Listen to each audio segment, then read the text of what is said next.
Hello, Uta Hagen here, and I am finding some very interesting comments now under especially three of my last video posts on Uta Hagen channel.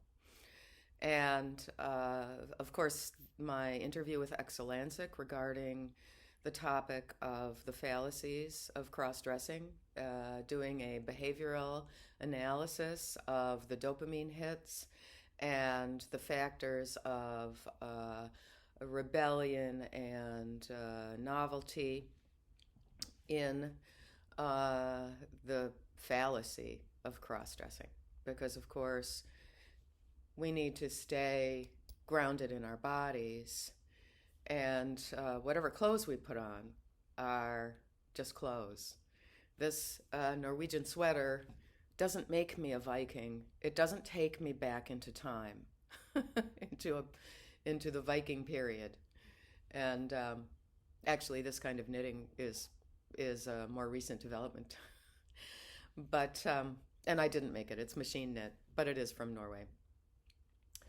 So, I am being contacted now by other trans widows, and by trans widows, I mean women who have been deceived by their husband and found out through a process of either discovery or the husband has some kind of sense of obligation and provides a reveal of what he's been doing.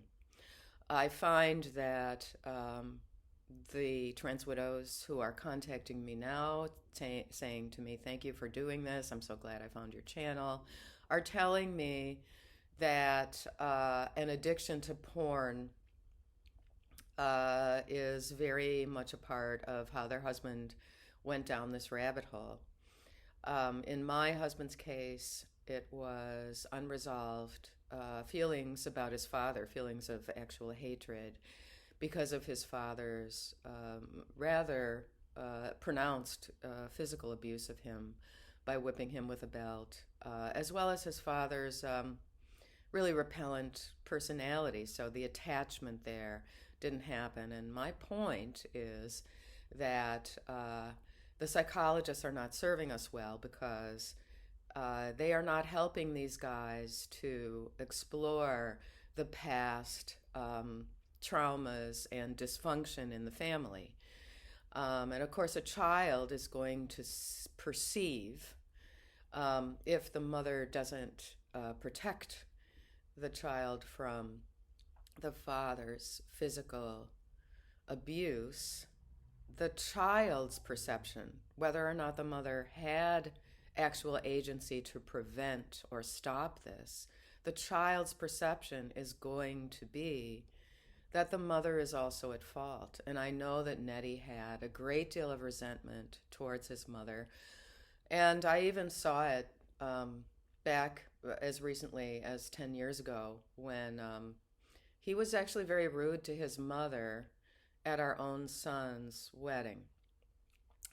So I just, for example, I just want to give you a couple of examples of the responses here that I just delete as soon as I see them, because I'm not going to get into a back and forth with someone who is saying word salad. It is either a cross-sex ideating man who saw my channel and wants to tell me the detransitioners were never true transsexuals, or that I'm such a bad, bigoted, terrible person that I should go lie down to allow myself to be killed and traumatize drivers in rush hour traffic, which these are all real responses. And then one that I recently deleted from my video about Neddy's letter accused me of vicious journalism. And I am not engaging in journalism. I am engaging in autobiography, comments, analyses that are based on my training as an early childhood specialist, my experience with young children who, for a short time, expressed cross-sex ideation and then desisted and were very, very happy to go back to a strong identification in their own biological sex, and then my 30 years of life as a trans widow. And I only heard the term trans widow maybe 2 years ago. And I believe it was coined by a woman whose pseudonym is Tinsel Angel. And I just want to give this message to all trans widows. There are some lesbians too whose female partner decided to so-called transition, and that wrecked their relationship. And I say you are a bona fide trans widow if that is your experience also. So there is a website where you can anonymously tell your story, add as many details as possible without identifying your location. Give yourself a pen name. My pen name at transwidowsvoices.org is Bertina. And in that part of it is the last chapter whereby I found out about my former husband's second fraud in court, whereby he tried to get out of paying our children's in-state college tuition completely.